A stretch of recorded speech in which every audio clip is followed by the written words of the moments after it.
Good evening and welcome to Story Hour. Thanks for bearing with us a few extra minutes. Nice to see that a few more people came in, so none of you are late. I guess technically I'm late, but now we're all here, so let's have some stories. I'm Laura Blackwell, and I'm tonight's host. My co-host, Daniel Marcus, started Story Hour at the beginning of the pandemic to help people stay connected while we're apart. And it's been so lovely, we've just kept it going every Wednesday ever since. We are very fortunate right now that while Daniel is taking a little time off, the fabulous Cliff Winnick has stepped up to help us with some tech and hosting duties. Hi, everyone. And I'd like to welcome back everyone who's returning and welcome those of you who are joining us for the first time. As always, we have two writers reading for their favorite nonprofits. Let's see, tonight's readers are José Pablo Iriarte and William Zafira Landau. If you are fortunate enough to help others during this time, please consider a donation to tonight's featured nonprofits, RAIN and the Sylvia Rivera Law Project. José Pablo Iriarte is reading for the Rape, Abuse, and Incest National Network. RAIN is the country's largest anti-sexual violence organization. RAIN created and operates the National Sexual Assault Hotline in partnership with more than 1,000 local sexual assault service providers across the country and operates the DoD Safe Helpline for the Department of Defense. RAIN also carries out programs to prevent sexual violence, help survivors, and ensure that perpetrators are brought to justice. You can learn more at rain.org. William Zafira Landau is reading for the Sylvia Rivera Law Project. The Sylvia Rivera Law Project works to guarantee that all people are free to self-determine gender identity and expression, regardless of income or race, and without facing harassment, discrimination, or violence. Programs and services include legal help with name changes and immigration, a prisoner advisory committee, and a movement building team for community organizing and advocacy. You can learn more at srlp.org. If you're here on Zoom, feel free to leave your camera on. It can be nice for our readers to see you. And chime in on the text chat on the right if you like. And if you're joining us on Facebook, thank you very much, but please understand that we may not see your messages right away. So we'll catch up to you when we can, promise. Our first reader tonight is José Pablo Iriarte. José Pablo Iriarte is a Cuban-American writer, high school math teacher, parent of two, and, as of 2019, Nebula Award finalist. José's fiction can be found in magazines such as Lightspeed, Strange Horizons, and Fireside Fiction. Learn more at labyrinthrat.com or look for José on Twitter at labyrinthrat. José, welcome. Thank you so much for having me. I'm very excited to be doing this reading. It is our honor and pleasure. So what are you reading for us tonight? So I'm going to read a pair of flash stories. My most recent stories are all way too long to fit in the time space. So I'm reading the first story of mine that ever really got like attention. And that's a story called The Curse of Giants from, I guess, 2016. And I'll talk a little bit about the content before I begin that. And then I'm also going to read a story called Heart Stitch. If you like the stories that I read and you're interested in finding out more, though, I would love to have people check out the story that I've got out in Uncanny this year, which is called Proof by Induction. So The Curse of Giants, I will warn you up front, a lot of my stories tend to deal with emotionally raw stuff, because I write a lot of my stories really just kind of working through my own feelings and experiences. This is a story about child abuse. This is a story about physical domestic child abuse. So If this is a story that you'd prefer not to hear and you want to turn the sound down, I'll try to wave or signal or something when I'm done with it. And the second one will be a little bit not lighthearted, because I don't really do lighthearted, but it'll be a little bit more nice. For lack of a better word. All right. All right. So the curse of giants. The curse of giants is to never fit in. At school, the other kids try to make me lose control because they know I'll put on a show for them. They call me dumbass Danny. They laugh when I lose my breath and can't keep up at phys ed. They kick me when nobody's looking. They don't let me sit with them at lunch. I try to ignore them like the teachers tell me, but they keep going, and eventually I give in and go on a rampage. I knock over chairs and tables, pull books off the shelves, kick the globe. Giant stuff. I think Danny's acting out, the teacher tells my parents later when we are all in the principal's office. But why? I feel the walls closing in as everybody stares down at me, looking for answers. If I don't get out soon, I will be crushed. The boys just never fit in, my father says. No reason for it. The curse of giants is to be clumsy. I try to walk lightly, make no noise, but I'm easily startled. I hear a TV switch off or a door close somewhere in the house, and I jump. Things break when a giant jumps. Things like a glass of milk lying on the floor now, tiny shards glinting like diamonds amid white liquid. God damn it, boy, my father roars, and my stomach lurches. I throw myself into the cleanup and hope it's enough. The curse of giants is to not know why. Mom winces when I ask if I was born this way, stupid and clumsy. She hugs me and kisses the top of my head and tells me there's nothing wrong with me, but that's obviously not true. She looks sad afterward, and I think about how painful it must be to give birth to a giant. That was a dumb question to ask. I'm sorry for making her unhappy, but I don't know what to say to make it better, so I say nothing at all. Giants always make things worse when they open their mouths. The curse of giants is nothing works. I think maybe bigger clothes will help. I wear baggy things. I wear long sleeves.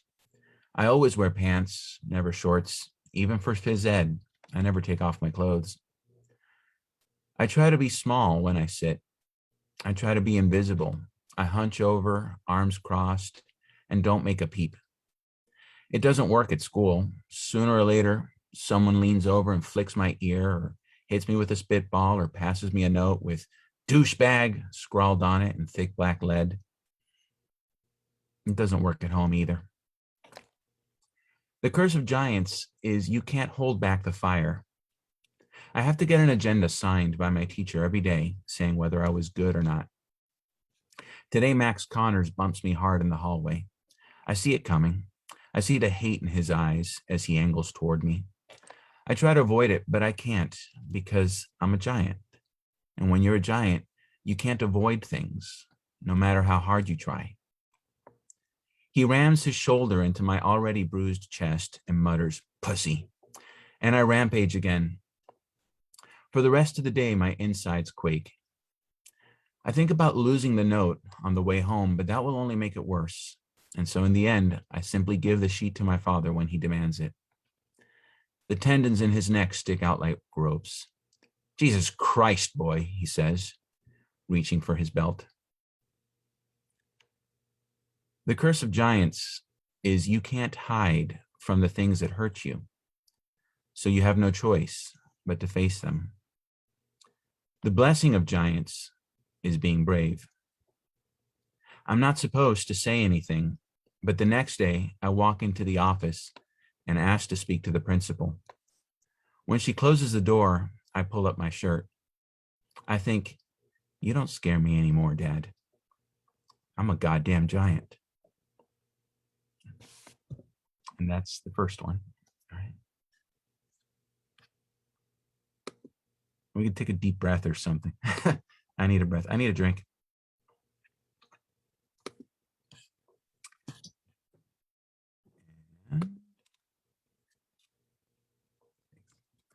Thank you. So the second story is a little bit more uplifting, maybe. I don't know. It's called Heart Stitch.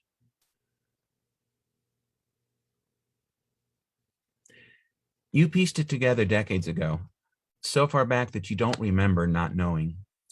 The way it works is this: you see the pain in people's hearts, the way somebody else might notice a rent in fabric or a run in a pair of stockings. And just like one might repair and reweave damaged cloth, you repair the pain by removing it and connecting the threads of life that surround the damage. But there are rules. They have to be willing. Some people are so attached to their pain that they cling to it and can't let go. The pain is all they have, and if you were to remove it, there would be nothing left. You can't help those. And the repair is not without cost. Each pain you remove stays with you, becomes one of your memories.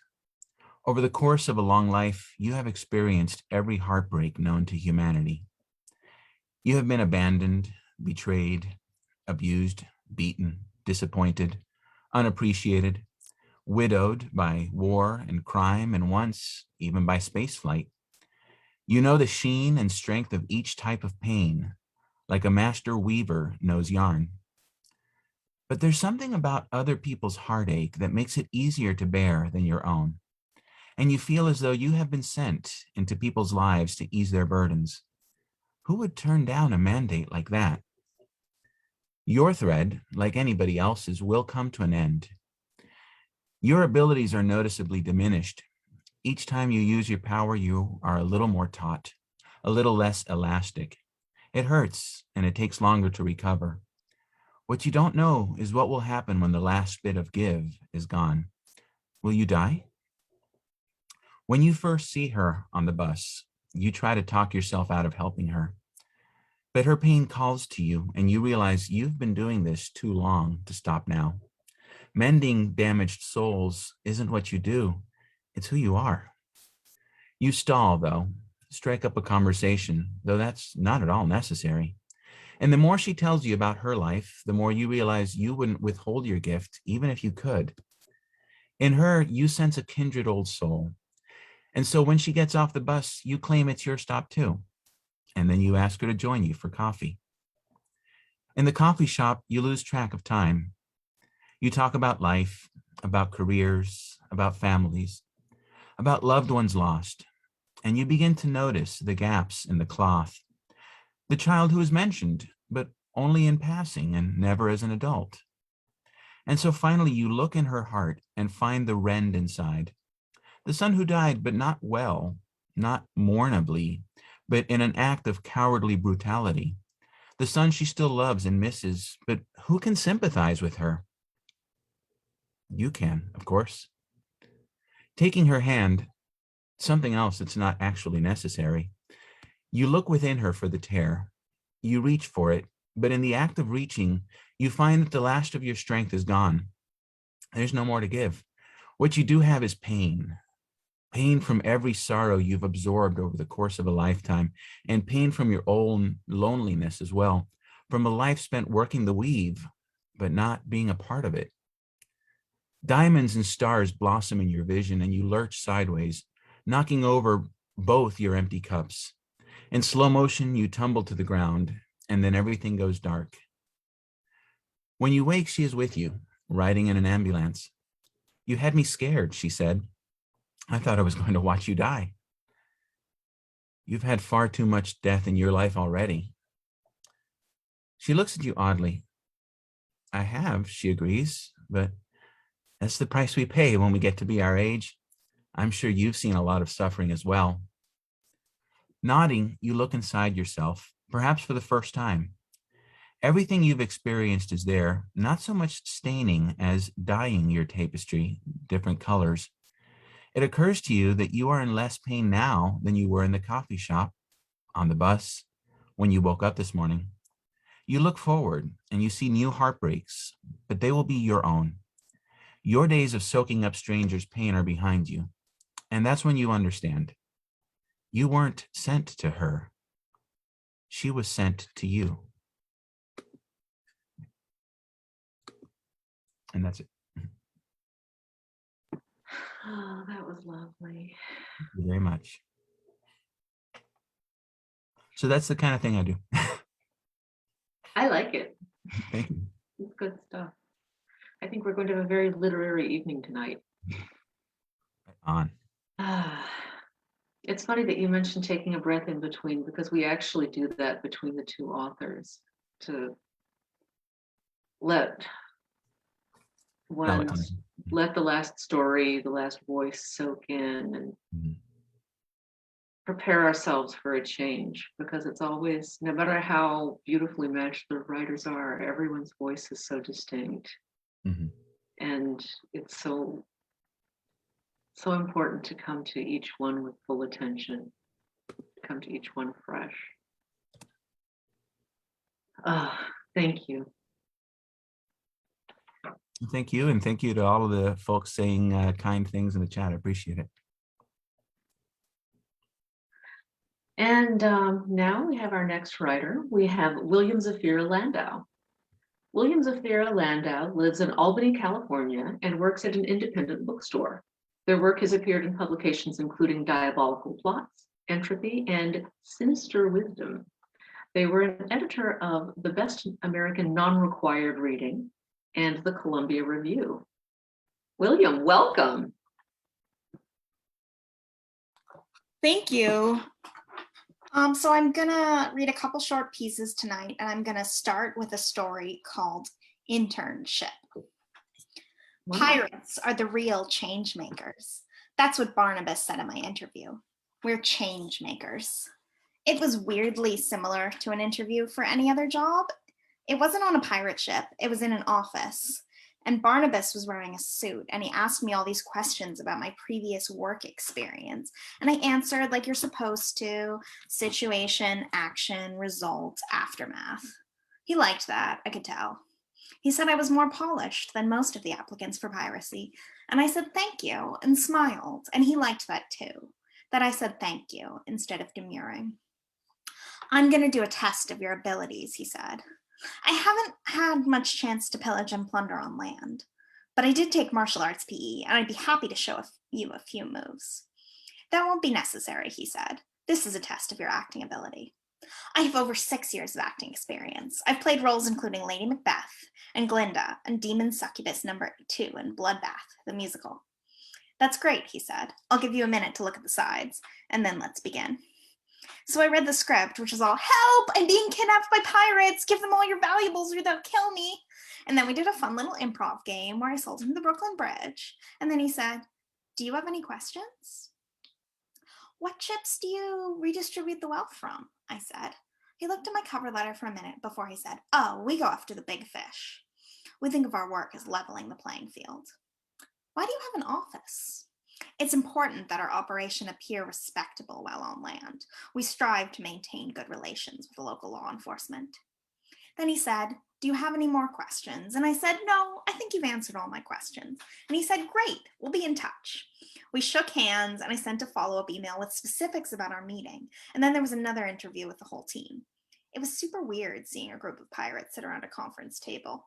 One of them brought his parrot, and another one combed his beard, but most of them were listening and taking notes and asking really hard questions about what I'd do in a storm and how I'd restrain a hostage and my response if the rest of the crew mutinied.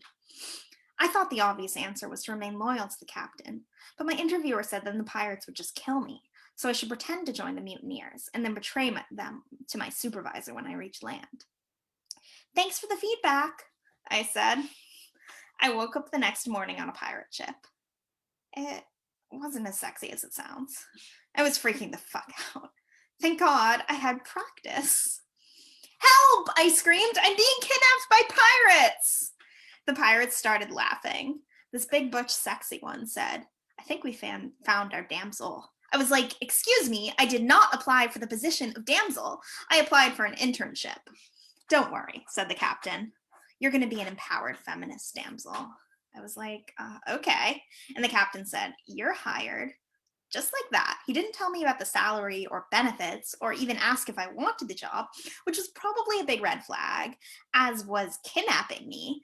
But I was too mentally and physically exhausted to ask any questions, and I signed a contract right there on the ship, along with a truly scary pile of warranties. And there was a lawyer present, because apparently pirates have lawyers now. And anyways, now I'm a pirate.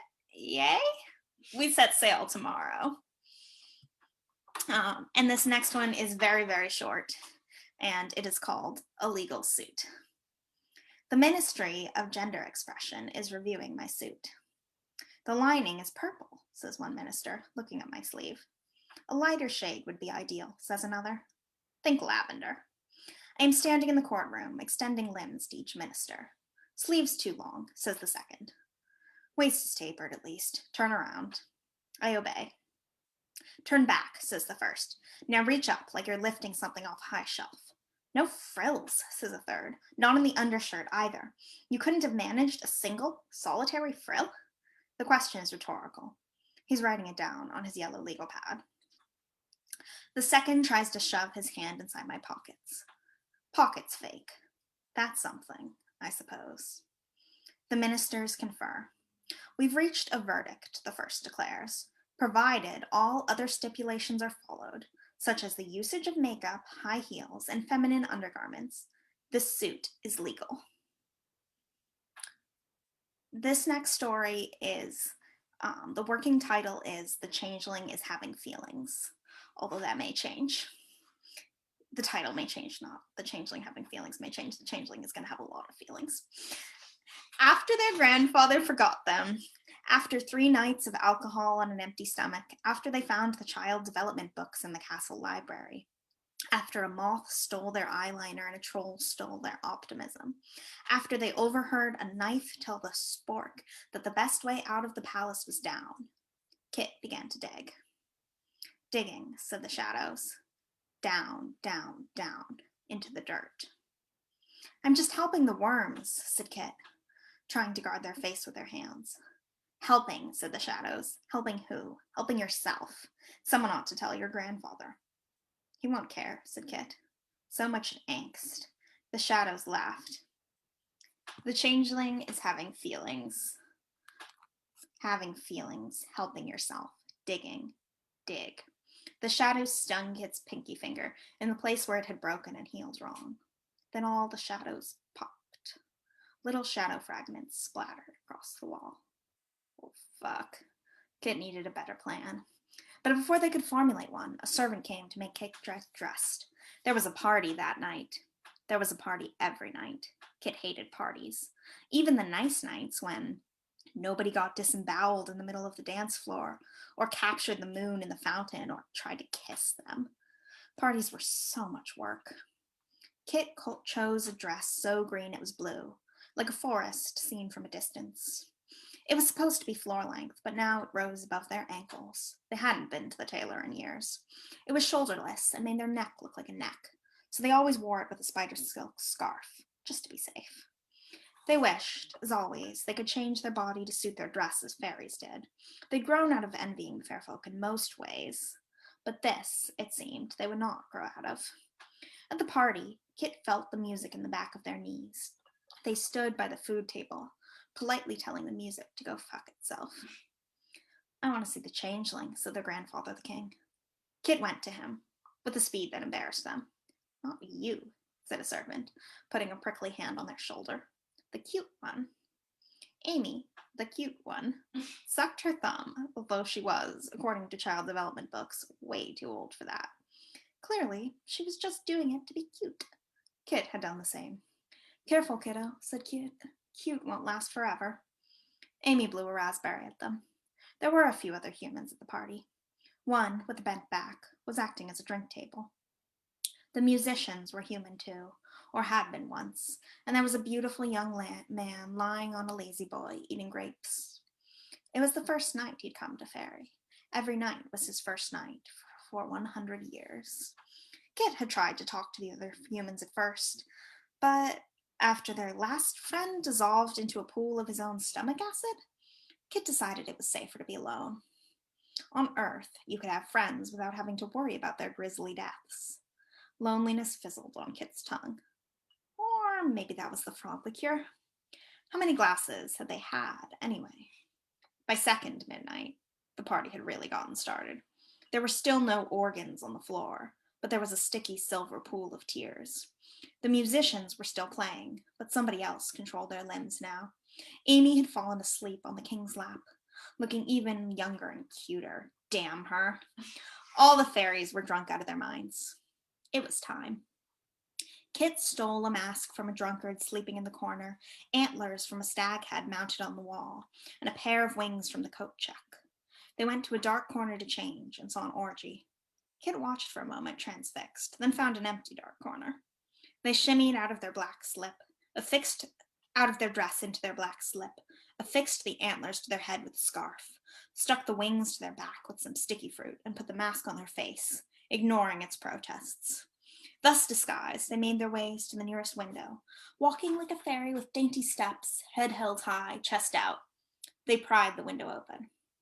"You're not even trying," said the shadow, standing sentinel. Kit's cheeks burned. "Bedtime," said a flock of shadows. The shadows carried Kit to their room and dumped them in bed. A cloud of dust flew up, making them sneeze. Dust irritated their exposed skin, but they were too tired to get up and change. They leaned over the side of the bed and threw up on the floor, to the shadows' delight. According to the child psychology books, if Earth teenagers drank too much, or at all, their parents yelled at them. No one had cared enough to yell at Kit for years. They woke with the sun and went to the library in search of a map. Sorry. Amy was there, alone, with a little plastic toy. Kit thought about turning around and marching out of the library. "Want to play Hungry Hungry Hippos?" asked Amy. To Kit's relief, they did not see any actual hippos. No. The books and scrolls rearranged themselves as Kit looked. The shelves were mad that Kit had not visited enough. "What are you doing?" said Amy. "That's no concern of yours. You sure you don't want to play?" Kit saw her fingers sticky with candy, dark circles under her eyes, hair so tangled it had a bird's nested in it. "Fine," said Kit. "Teach me how to play." She explained the rules. "That's unbelievably stupid," said Kit. "I know," said Amy. "That's why I like it." The library gradually grew accustomed to Kit's presence. After Kit lost for the third time in the row, the map drawer opened begrudgingly. Kit took what they came for. "Grandfather hasn't come yet," said Amy, sucking her dirty hair. "He was supposed to come." "I wouldn't count on it," said Kit. "Don't suck on your hair. There are germs and stuff." "He is coming," said Amy. "Hey," said Kit, filled with a sudden charity they would no doubt regret later. "I'm running away. Want to join me?" "No," said Amy. "I like it here." "Really?" "I don't know. Kind of. I don't know anywhere but here. Anyway, you're not very nice to me. I don't want to go to another planet with you. And Grandfather is coming soon." "Don't count on it." Kit left with the map under their arm. There was a single door leading out of the palace, marked "Desire to Stay." Kit followed the map, clutching it tighter as they passed the dungeon, the armory, and worst of all, the nail salon. But there was no door. They walked the perimeter of the palace and saw it was sealed shut. No exit. Then the guards came to bring Kit to their room. They studied the map when the shadows were still. "Not a literal door, dumbass," read new words inscribed just above the door. "Maps like to be used." "Thank you," said Kit. They kissed the corners of the parchment, and the map blushed. "What was that?" said a shadow. "Did we hear a rustling?" "Only we are permitted to rustle. We have rustle rights." "No, siree," said Kit. "No rustling." They fell asleep, clutching the map like a teddy bear. They went to the place where the door was on the map, and then tried to summon a desire to stay. Kit filled their heart with the things they would miss. Huckleberries with scone jam, when the cook remembered to give them breakfast. The bathtub and its secrets. Playing toss the hedgehog with their grandfather and listening to him lie about his military victories. The kindly librarian that someone fed to the moon. Sliding up banisters. Cuddling with dragons. And their grandfather braiding gemstones and daisies into their hair. Kit filled their heart with the desire to stay, and the gate swung open. They were in a forest of mushrooms, tall as trees. Birds argued, insects sang. The road to the human world spread beneath their feet. The ground was soft as silk. Something wasn't right. They closed their eyes and smelled not raw, but marble. They were still in the palace. Did you really think you could escape so easily? Said the shadows. No, said Kit. The shadows laughed. Kit laughed too. They never laughed with the shadows before. The shadows, frightened, stopped laughing. Kit continued, but they still saw forest and still smelled marble. They had to find their way to their room by touch and memory alone. Down the great hall, up the mediocre stairs, take a left at the bowling alley, around the torture garden, over the bubbling mud pots, under the chandelier of knives, up a nameless staircase until they collapsed on their bed. They did not make a single wrong turn, or stumble, or crash. They knew the way. The palace was a part of them, maybe all of them. A door opened in Kit's pillow. Kit felt not triumph but fear in their belly and their fingertips. Nonetheless, they walked through the door. There was no one following them on the way to the crossroads. They looked over their shoulder every few seconds to make sure that none of the birds or foxes or the trees looked at them too long. The path did not stray from them, but followed the route it had on the map, past the second-best courtyard, around the edges of the palace suburbs, through the forest of the homicides, over Bad Idea Bridge, down Really Bad Idea Gorge, up to the crossroads. The road to wickedness was gray and smooth, and on it, a winged machine, like a cross between a cockatoo and a shark, waited, doors open. Beside it lay the road to righteousness, and their path, the road to the human world, though some called it the road to hell. Walking forward, the road to earth was ugly.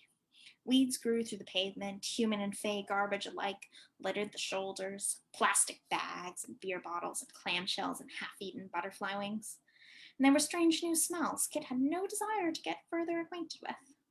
When Kit glanced over their shoulder to see if anyone was following them, they saw a bonny winding path surrounded by flowers, with air so sweet and thick they could drink it. They walked backwards along the bonny winding path for an hour or so, then took a lunch break, facing backwards because the food tasted better that way. Then they heard the sound of trumpets. Their grandfather and his hunting party had come for Kit at last. Kit put their hands on their hips and stood in the middle of the road. A horse neighed to a stop before them. I am here, grandfather, said Kit. Huh? Said the horse. The search is over, said Kit. Tell grandfather I am here. But the horse had already trotted away. The other horses cantered past them, covered with wind chimes. The noise was overpowering and the smell was worse, and strangest of all, the riders scarcely seemed to notice Kit. They had to make themselves small to avoid being trampled. At last, their grandfather rode up at the end of the line. I'm here, Kit yelled. You caught me. Are you going to bring me back now? This hunt is not for you, changeling, said their grandfather. Now get out of my way, there's a good lad. Kit blocked the king's path. It should be for me. I deserve search parties and recriminations and people telling me they're not mad, they're just disappointed. I deserve anger instead of indifference. I deserve a family. The king looked Kit in the eye. I hope you find that which you seek. The horse nudged Kit out of the way with its talons, and then the king rode off, leaving Kit alone. If Kit cried, it was only the dust in their eyes. Kit contemplated walking off the road into the nowhere that surrounded them. They stuck one toe into nothingness, but they pulled their foot back before they could fall. The riders had left their marks on the road. Kit crashed into a patch of laughter some careless rider had left behind. They made their way more slowly, humming to themselves. There wasn't much road left. They traveled for a night and a day, and then they arrived on Earth. The road took Kit to a house. It was box-shaped and sand-colored and stood still. Was this their home? They searched their memories and found nothing. They turned back to the road to see it had vanished. They pressed their face to the glass, trying to see their parents, but all they could see was a human laboratory, or perhaps a kitchen. A dog barked, announcing Kit's presence before they'd worked up the courage. Kit did not wait to be found. They knocked. The door opened. And then I have one more very short story, and this is called Invasion of the Water Towers. The water towers never showed up on film. That should have been a sign. In the before times, there were water towers on every rooftop. They were highly visible, distinct from the rest of the landscape. cylindrical bodies with conical heads and long spindly legs. Maybe if we hadn't sharpened those not thinking skills by not thinking about global warming and drone strikes and the asbestos in the ceiling that coated our hair like dandruff, we would have asked ourselves why the water towers didn't want us to see them represented in the movies. Maybe if we hadn't been so busy whining about work and reading Great British Bake Off fan fiction and wondering if that cute barista was flirting with us, we would have asked the right questions before it was too late. Anyhow, the cute barista was definitely not flirting with us. It is literally their job to smile and make hearts of foam and have perfect hair. We as a society need to get over ourselves. 3 days before the invasion, my barista, Zed, not the barista I mentioned earlier, that was a hypothetical barista, said, "I think the water tower on my building moved last night." "Oh, really?" I said, my pulse beating at a normal tempo for a pulse to beat. On the day of the invasion, a radio cut off the inoffensive station suddenly. "We interrupt this regularly scheduled broadcast to report the water towers are moving. All citizens of New York and New Jersey stay indoors." We checked Twitter, desperate for more news, but the water towers had somehow destroyed the internet. Stripped of our dignity and our Wi-Fi, we sipped in stunned silence until Zed said, "Free drinks for anyone who can help barricade the doors," in a voice so confident and commanding and mellifluous and melodious and pleasing that everyone obeyed instantly. We hauled tables and chairs and sacks of beans against the doors. Then a water tower shuffled past. I could see its brown wooden legs through the advertisements for Basilisk Frappuccino that covered the window. Zed held a chair out, legs first as weapon. I definitely did something badass and heroic. The other barista thrust a customer in front of him as a shield. But the water tower passed us by, paying no attention. Afterwards, everyone sat on the floor drinking caffeine, because what we really needed during an alien invasion was a faster heart rate. "I thank you, fine purveyor of caffeine," I told Zed, who was leaning on the counter exhausted. "Thanks," said Zed, with a tired smile that did not make me imagine massaging their shoulder blades while they lay naked in a bed of coffee grounds. After the water towers seized control of the banks, the city government, and the bagel shops in that order, after we huddled in the Starbucks for 72 hours, living off soy milk and increasingly stale lemon poppy seed muffins, after we cried and wet our pants and said our prayers, we meaning everyone but me, my pants and I stayed dry, after we gave up hope of seeing our families or our friends or our safety code violating apartments ever again, we ran out of food. Various solutions were proposed. Cannibalism, shoe eating, waiting for the government to save us. While we voted, the other barista chewed on an elderly customer's hair. "Stop," said Zed in a booming voice like a sexy sea captain. "It's way too early to turn to cannibalism." "Hair is dead cells," said the other barista, "so it isn't technically cannibalism." "We have to go out and get food," said Zed. "Who else is coming?" Everyone avoided eye contact with the same intensity as when an accordion player asks for money on the subway. Everyone, including me. Zed sighed. "I'll go alone then." They removed the barricades, while the rest of us huddled in a pile on the opposite corner. They opened the door. A water tower bent its legs until it was short enough to fit through the door. It crawled in, then a second, then a third. "We have come for the coffee," said the water tower. Zed brandished the blade of a dismantled coffee grinder. "We can't let them take our coffee. Who's with me?" No one said anything. The 3 water towers surrounded Zed, sloshing angrily. "You will make us coffee or you will be eliminated." Zed was beautiful and flawless and perfect in every way, but they were only a barista. What good is a barista against a water tower? They put down the blade and put on a smile. "What can I get for you?" they asked.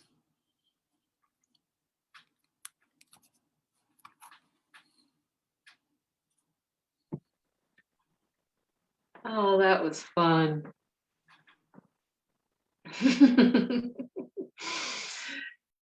Oh, those stories are just so delightfully barbed. Prickly and funny. Cliff, I'm trying to think when we've had 2 readers who had such incredibly different stories and yet they went together so well. And I don't know why these hang together for me, but they do. Maybe because they're all so vivid. It's the point of view characters, I think, that just is sort of the skewed viewpoint. Yes, I think that the craft perspective is good here. That makes sense. But I enjoyed both of our readers thoroughly. Thank you both so much. Next week, we're here every week. Next week is also going to be pretty darn cool. We have Brandon Crilly and Jordan Corella. And I do recommend checking storyhour2020.com the day of the reading for any announcements or changes. It's also a good place for keeping up to date about the upcoming authors. And you can watch any programs you may have missed, watch this one a few more times if you want, on the Story Hour page on Facebook, which is also linked from storyhour2020.com. We keep to a theme. Well, I'd like to thank you both so much. We've had two writers today with long and fabulous names reading short and exquisite fiction, and that is a beautiful thing. Thank you to José Pablo Iriarte and William Zafira Landau for sharing your stories with us. I hope you'll both come again. Thank you so much for having me. Thank you. It was an absolute pleasure. The pleasure is ours. And I'd also like to thank my absent but coming back soon and never forgotten co-host, Daniel Marcus, and the fantastic guest co-host, Cliff Winnig, who's been keeping everything on track and just is not as noisy as I am.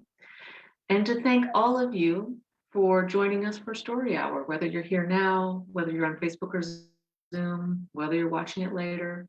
Thank you for helping us spin the fictive dream together. Good night.